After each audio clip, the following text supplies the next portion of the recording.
प्यारे बच्चों, सुप्रभात। आओ हिंदी व्याकरण और हिंदी भाषा सीखें कार्यक्रम में आप सबका हार्दिक स्वागत है। प्यारे बच्चों, आज हम NCERT द्वारा कक्षा 7वीं के पाठ्यक्रम में शामिल वसंत भाग 2 नामक पाठ्य पुस्तक की चिड़िया की बच्ची नामक कहानी के महत्वपूर्ण बहुविकल्पीय प्रश्न उत्तर सीखने का प्रयास करेंगे।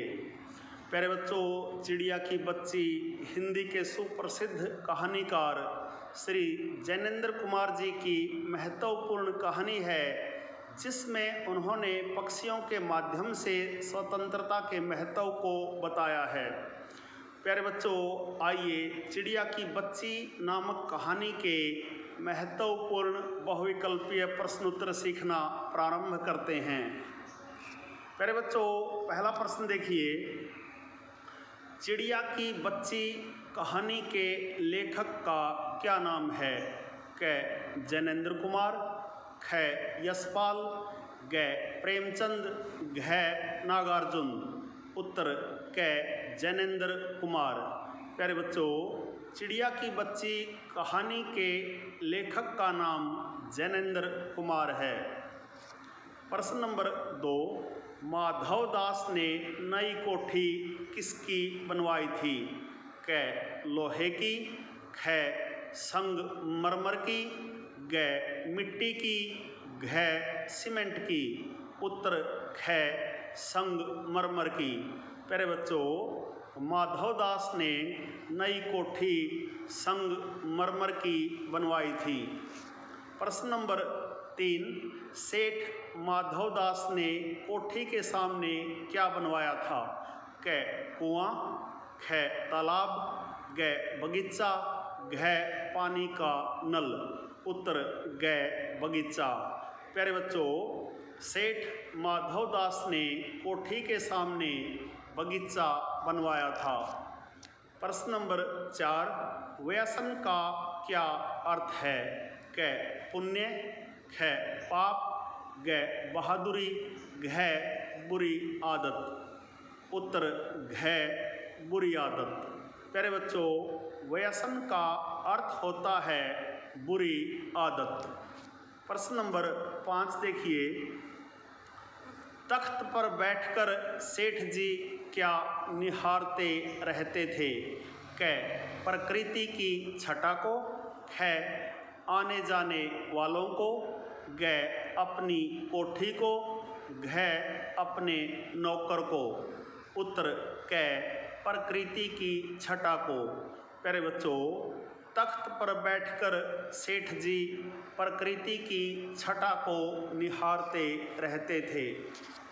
प्रश्न नंबर 6, सेठ जी के मन को किस बात से तृप्ति मिलती थी? क बढ़िया भोजन से, ख प्रकृति के नज़ारे देखकर, ग कोठी को देखकर, घ सोने से। उत्तर ख प्रकृति के नज़ारे देखकर। प्यारे बच्चों, सेठ जी के मन को प्रकृति के नज़ारे देखकर तृप्ति मिलती थी। प्रश्न नंबर 7, छोटी सी चिड़िया की गर्दन किस रंग की थी? क काले, ख नीले, ग लाल, घ सफ़ेद। उत्तर ग लाल। प्यारे बच्चों, छोटी सी चिड़िया की गर्दन लाल रंग की थी।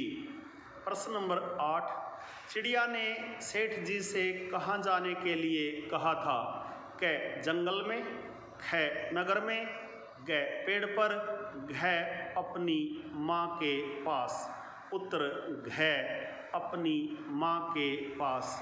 प्यारे बच्चों, चिड़िया ने सेठ जी से अपनी माँ के पास जाने के लिए कहा था। प्रश्न नंबर 9 देखिए।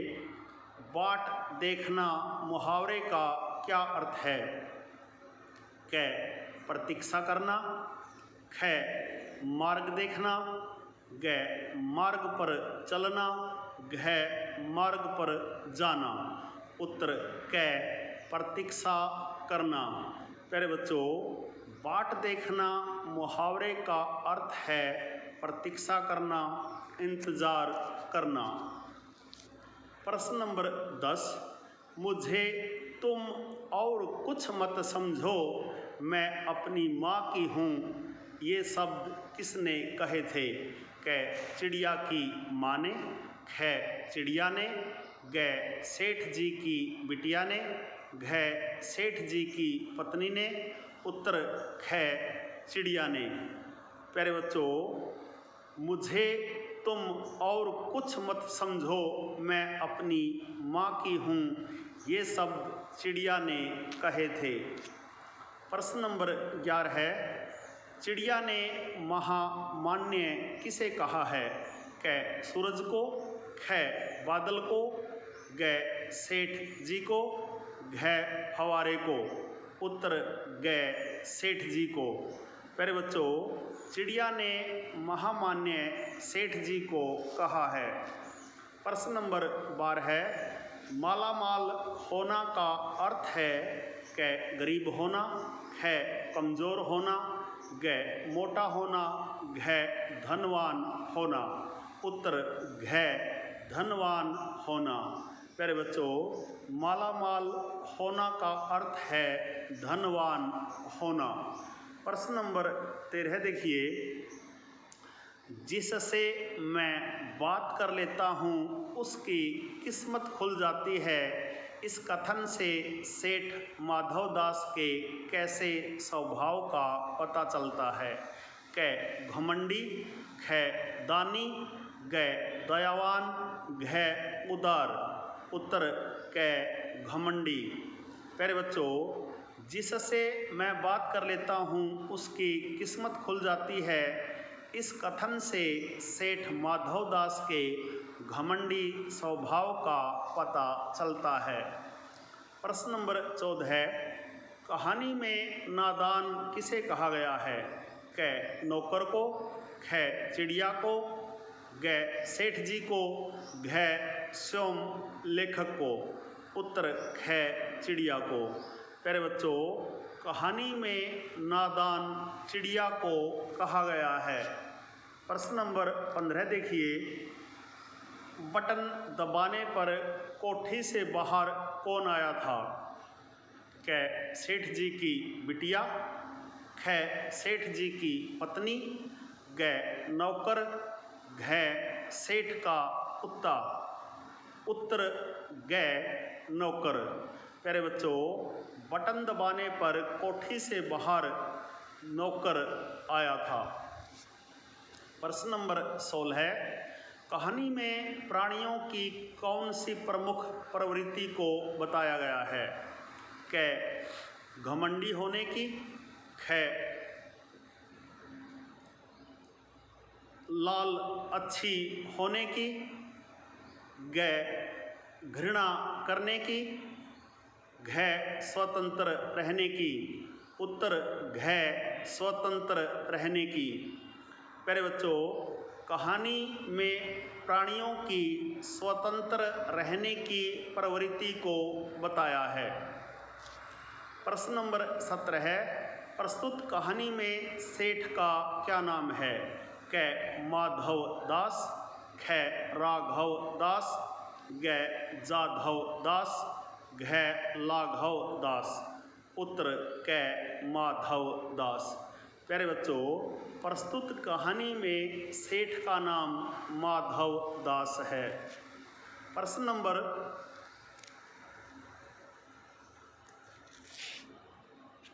18 देखिए, सेठ ने चिड़िया को अपने पास रोकने के लिए क्या प्रलोभन दिया?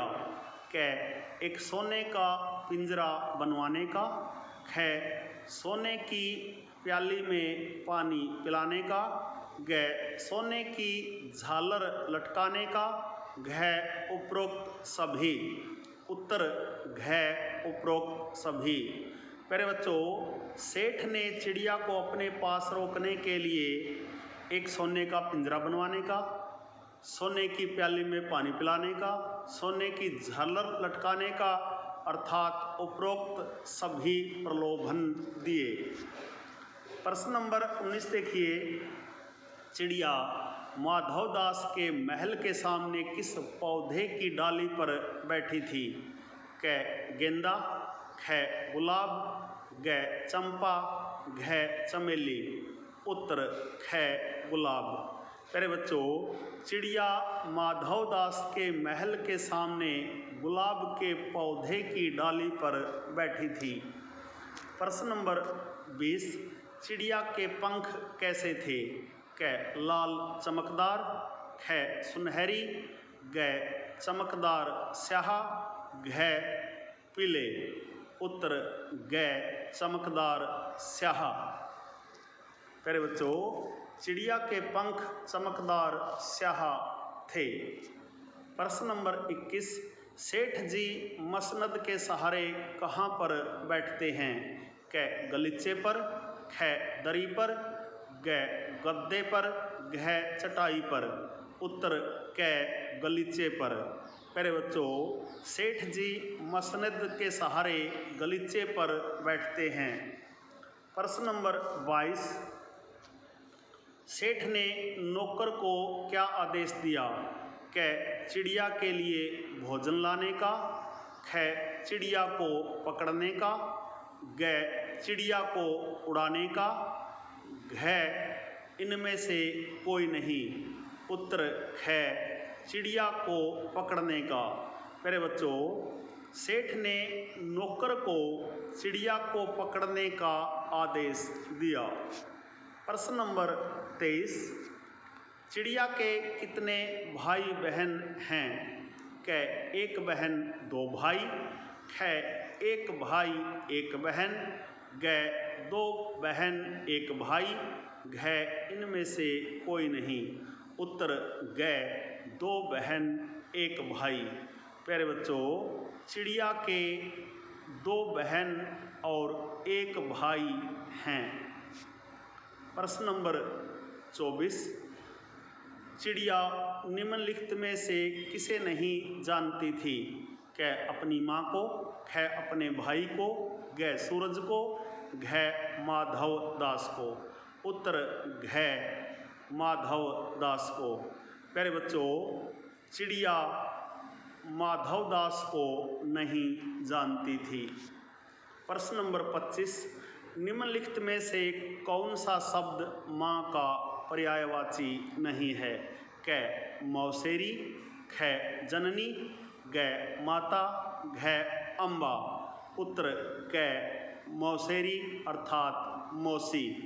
प्यारे बच्चों, निम्नलिखित में से मौसेरी एक ऐसा शब्द है जो माँ का पर्यायवाची नहीं है। प्यारे बच्चों, यह थे चिड़िया की बच्ची नामक पाठ के महत्वपूर्ण बहुविकल्पीय प्रश्न उत्तर। आशा है आपको अच्छी प्रकार से समझ में आए होंगे। प्यारे बच्चों, चिड़िया की बच्ची नामक कहानी के महत्वपूर्ण बहुविकल्पीय प्रश्न उत्तरों पर आधारित आज का यह छोटा सा वीडियो यदि आपको पसंद आए, समझ आए, तो इस वीडियो को लाइक, कमेंट और ज़्यादा से ज़्यादा शेयर ज़रूर करें। प्यारे बच्चों, यदि आप वास्तव में गंभीरता के साथ हिंदी व्याकरण और हिंदी भाषा को सीखना चाहते हैं तो आपके अपने YouTube चैनल संगम टीवी हिंदी व्याकरण को सब्सक्राइब जरूर करें और वीडियो पर दिए बेल आइकन को जरूर दबाएं ताकि संगम टीवी हिंदी व्याकरण पर पढ़ाए जाने वाले पाठों का सबसे सरल और सटीक विश्लेषण YouTube पर अपलोड होते ही उसका नोटिफिकेशन सबसे पहले आपके पास पहुँचे। प्यारे बच्चों, खुश रहें, मस्त रहें, योगा करें, स्वस्थ रहें, आपका दिन मंगलमय हो।